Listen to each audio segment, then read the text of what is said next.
Number 33, Brian Herta Autosport with Herb Agagine, Hyundai Elantra and TCR, Robert Wickens and Mark Wilkins. Robbie, first one in the books, started obviously 7th, made up a lot of good ground in your time in the car. I think by my math you're up to about 3rd. Let's talk about how it felt to be back out there in a racing environment, and I guess what it means to come away from here with a podium in the first time out. Yeah, it feels pretty good. I mean, I think, internally I had a lot of goals for this race today. I mean, the first thing was lap 1. I wanted to either be 7th or better. I didn't want to lose spots. And I think I did that, ish. I don't know. I think I was like 5th or 6th after lap 1, so check that one. And then secondly, I wanted to, regardless what happened, I just wanted to get my full drive time in to really just learn the car. All week through the roar and through everything else, through test items or stoppages with red flags. I never got more than like a 5 to 7 lap run at one time. So trying to understand really how to drive these cars, I just wanted consecutive laps to see how the front tire wears away, how the rear feels, how it goes once you start full fuel, go down to lighter fuel. And so we were able to tick all the boxes, and then we stayed clean, and honestly we had a flawless first 2 stints of my race. We made up ground every opportunity we could. I think I was 4th heading into the pits, and we decided to pit a few laps early because I saw a GS car slow on the apron. I wasn't sure if they were going to stop to cause a yellow, and I wanted to pit early to try get in and out before the pits closed for the yellow flag to try gain some track position. Ultimately, I think it stayed green anyway, but we were in our pit window, so it didn't change a whole lot of the race. Actually, we will slide over to Mark, get an opener from you as well before we open it up for questions. Just obviously, you got all the way to the lead, and the way the strategy worked out and everything. Since the back there before after your last pit stop, but just to talk about maybe getting the lead, what that kind of meant at that time, and then just the battle back to get back on the podium in the last few minutes here, and how big that is at the first time for this group. Yeah, I mean, Robert just drove an inspiring drive right out of the gate, so I was very inspired to continue with that momentum. Our last pit stop, the race was going really well for us overall. Our last pit stop didn't go so well. We had a little bit of an issue that was sort of affecting the idle of the car, or I just made a mistake, or a combination of a couple factors. But we ended up stalling. We got it going. We lost a few spots, and it just made my job a little harder. We kind of set ourselves up to have a pretty solid finish. The Alpha was obviously quite quick. I'm not sure we would have had the pace for them, but certainly 2nd place. So maybe we left one on the table, which we never like to do. And but all in all, just fantastic to be on the podium here at Daytona. Just a great race and a drive with conviction. I feel like we had to get on the podium here, and there were some good battles, some close calls, some luck. There was a lot going on. So just really thrilled with the result today. And I think this is the start of something pretty awesome. I'm really excited to get to Sebring, where I think we're even a bit stronger. Thanks, Mark. We'll go ahead and open up for questions. I know Holly's got one. If anyone else sticks your hand up, we'll get one to you. Go ahead, Holly. Holly Kane with the IMSA Wire Service. I wanted to ask you, because you did pass cars right off the bat, and what that was like, and what kind of an adrenaline rush was that for you, being in your first race in so long, and right away you were passing cars and moving forward. I mean, yeah, it was nice to know that my instincts didn't go away. I think first laps are always a little unique, and I was able to, last night I was watching some YouTube clips of previous IMSA Mission Pilot Challenge races to see what turn 1 looked like, what happens kind of down to 3 if you went outside for turn 1, kind of where that would leave you when it gets like kind of pinched. And one thing I saw was, even though the outside looks very appetizing on braking, everyone ends up going wide anyway. So I decided just to keep it tight, keep it almost like not try to gain spots in turn 1, but to stay status quo and then move forward later in the lap. And I was able to pass into turn 3. And then I think the 2 car had an issue, so it was kind of like a bonus spot for me. Then we were able to settle into a rhythm in P5 until the pit sequence, where we were able to then jump a couple more cars. And like I said off the top, it was just, we just ran a near flawless race. And we weren't the fastest car here in Daytona, but we were able to get 2 Hyundais on the podium, and just goes to show what a strong team we are. Additional questions? Jenna? A few questions. Robert, did you get a face full of champagne on the podium? Did they just get you right off the bat? Yeah, that was an oversight. I mean, I was so excited to spray champagne. Well, first I just wanted to drink it because I just felt like celebrating. But then I realized that once I just can't move because both my hands are on the champagne bottle, and it's not fair. So I wasn't complaining, but yes, I got quite a bit. And I'm wondering, you know, you're now a full-time race car driver again. How does that feel? It feels great. Yeah, I mean, that was kind of one of the first things to sink in, even during the Roar, was, you know, when I did the track day in Mid-Ohio, it was just for fun. There was no pressure, and I could just almost like drive for the fulfillment of driving. And then once we got to the Roar, you know, it was a little bit of getting to know the car, knowing the team, and then we turned up in free practice 1, and it was like game face. We got to get the best job, best result. We exposed any flaws so we can fix them, and make sure that we're stronger as a duo. And you know, I think it's just the beginning. There's a lot of opportunity that we can still improve and become stronger. And yeah, I'm really looking forward to the future. And Mark, I just am curious, when the driver change happens, what do you do? Does the steering wheel, do the hand controls get turned off? How does it work? Yeah, that's a great question. The Brian Hood Autosport guys worked really hard to give us a system that's very easy to go between the two. It literally is a switch. I flip when I get in the car, that moves the hand throttle to the foot, and that's it. There's really no other changes. The only other thing that I had to get used to, which was easy, was the hand clutch, which goes on our e-brake versus on the floor. So, you know, it's a great system. It's really easy. It worked perfectly today. So kudos to the guys for all that work. It really paid off. So you clutch with your hand?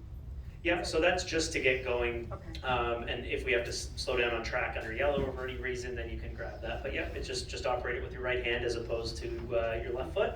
So just a quick learn there. But honestly, it's pretty nice having the clutch on the hand. It works great. It's nice and smooth. Yeah, it's seamless, really. Thank you. Go to Jordan. Jordan Bianchi, Athletic. Robert, in terms of your pace, do you feel like you were competitive with everybody else? Do you feel like you left something out there? Where are you feeling right now? Yeah, I mean, I think I want to have a proper debrief with the team and look at some data to kind of see what's what. So the whole race, our projected lap time and lap times on the dash were not working. I don't know if it sorted out for you, but so I had no idea kind of what the pace was. I was just driving to the cars around me, trying to just keep progressing forward, but it was difficult to know. You know, you would try something new in one turn, and normally as a driver, you'll look straight on your dash to see if you've gained time or lost time. And we were kind of driving blind in that element. So I want to kind of really dig into it, which will happen kind of in the coming days and weeks.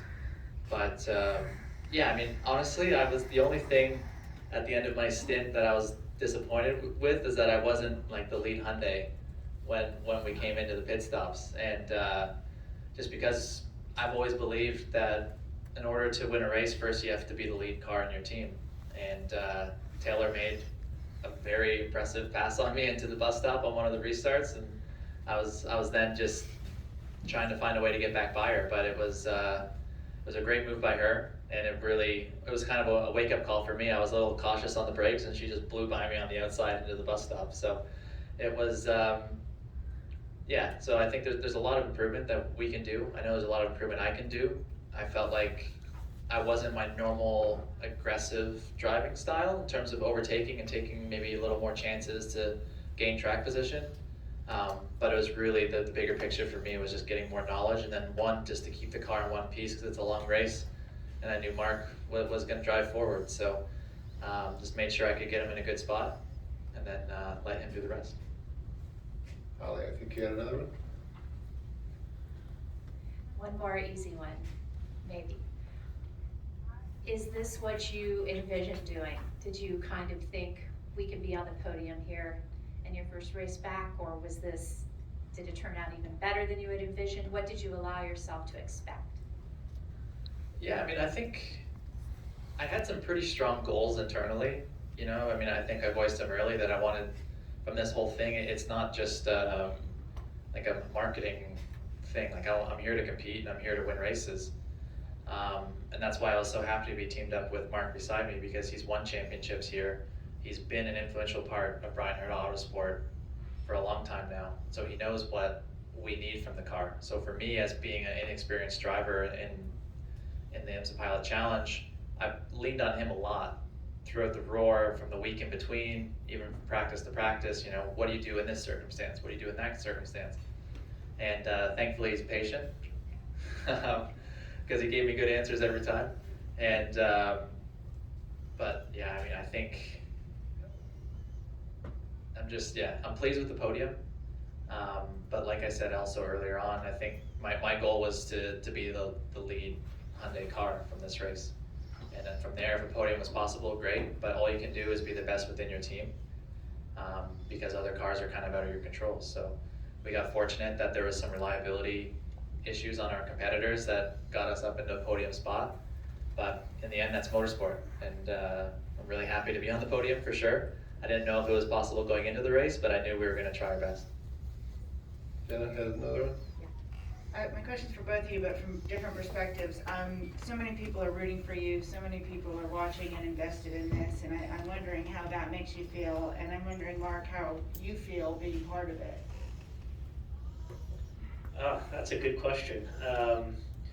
Yeah, I mean, I've always sort of believed that, not always look at the big picture, but in terms of coming into a race, it's just one corner at a time. So you can get really caught up in, you can get wound up. I still get butterflies before a race. I think when that stops, I'll stop racing. Yeah, it's that's a good question. It just feels great. It's just, yeah, I mean, it's just such an awesome feeling. It's a bit hard to describe on how it played out today. I just gave it my all, pushed as hard as I could. Thought we didn't have enough, had the little error, and then it kind of came back, and that's just how it goes. But yeah, I mean, we obviously want to win, and I guess I was taking it one corner at a time. Let's say that, just focused on a corner at a time, and I kept telling myself that in the race. It's like, okay, we had a little setback with the stall.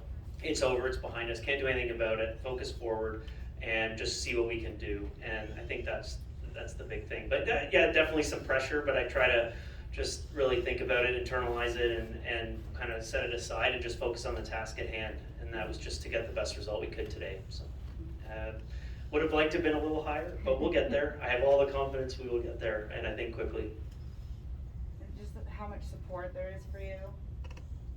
Yeah, I mean, the support is, all through my recovery has just been a very humbling experience. It's been anytime I've been, maybe feeling down on myself, or there's always been, obviously internally within my family, my wife Carly has been incredible through everything. She's always been there for me. She's always either been an ear to listen to, or she's been someone to tell me if I'm being unreasonable, if I'm expecting something that's not maybe realistic. And I think that's why, she's my soulmate, she's my partner. And then from the other side, it gives me goosebumps every time when I can stroll through a paddock and people just give me a thumbs up, or, everyone always takes the time to come say hi, and it means a lot to me. It really does. And it's something that I never became a race car driver expecting that would happen.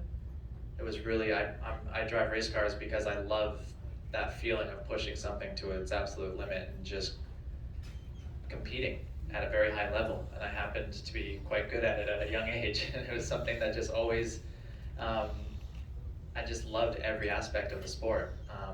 But yeah, I never really thought of what people would think of me, really, and it's been a really fun ride so far. Thank you. Any others? Over here to Richard.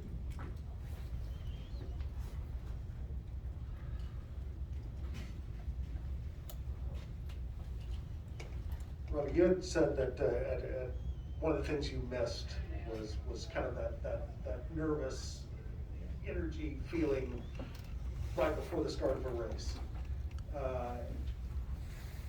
Did you get that again, and compare that to say the way you felt before your first DTM race or IndyCar race?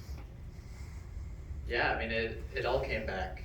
It was a really nice experience, and I never get the butterflies hours before, half hour before. For me, I get that feeling, helmet's on, do the seatbelts, the second that door closed and I'm just one with the car, that's when I get that excitement and get that time where I can just focus on myself and the task at hand. And that's something that, with my work with Air McLaren SP and IndyCar, I love what I do there. It's a lot of fun. But before a race, I never get that butterfly effect because I know I'm just kind of along for the ride, just watching along. You're invested, you're passionate, but just, it's hard to explain that feeling you get as a driver before the start of a race. Just that almost like shot of adrenaline, knowing that basically it's in your hands now, and you have to make best with what you can. Anything else? Hey guys, thanks for joining us. Congratulations, and I'm sure we'll be talking to you more as the season goes on. So thanks very much. Congratulations. Thank you. Thank you.